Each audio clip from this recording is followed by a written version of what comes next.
नमस्कार दोस्तों, कैसे हैं आप सब। देहाती भोजपुरी लोकगीत चैनल पे आपका स्वागत है। मैं एक आज बेटी की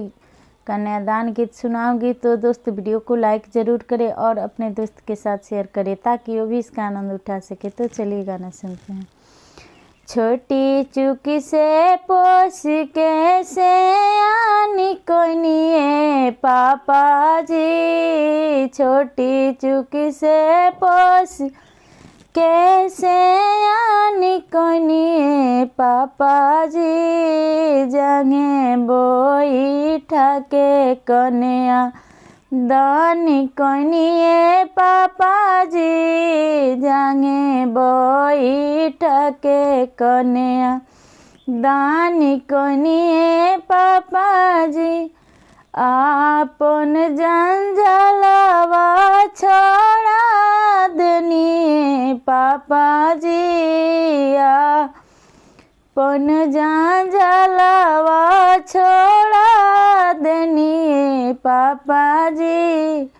हम के जंजलवा में डाल देनी पापा जी, हम के जंजलवा में डाल देनी पापा जी। अंगूठी पहन के फूसला देनी पापा जी, अंगूठी पहन के फूसला देनी पापा जी, अंगूरी धार के कन्या दानी कोनिए पापा जी, अंगूरी धार के कन्या दानी कोनिए पापा जी, आपन आसरवा छोड़ा देनी पापा जी, आपन आसरवा छोड़ा देनी पापा जी, दूसरा के असरा धारा देनिए पापा जी, दूसरा के असरा धारा देनिए पापा जी, बरतिया देखा के मनवा मोहलेनी पापा जी, बरतिया देखा के मनवा मोहलेनी पापा जी, डोलिया चढ़ा के हमके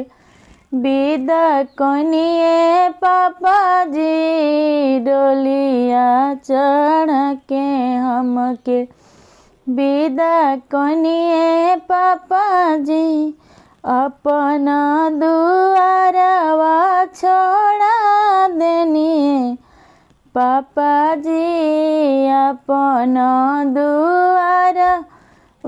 छोड़ा देनी पापा जी, दूसरा के दुआरा बोई ठा देनी पापा जी, दूसरा के दुआरा बैठा देनी पापा जी, छोटी चुकी से पोस के से आनी कोनिए पापा जी, जंगे बैठा के कन्या दानी कोनिए पापा जी, जंगे बैठा के कन्या दानी कोनिए पापा जी।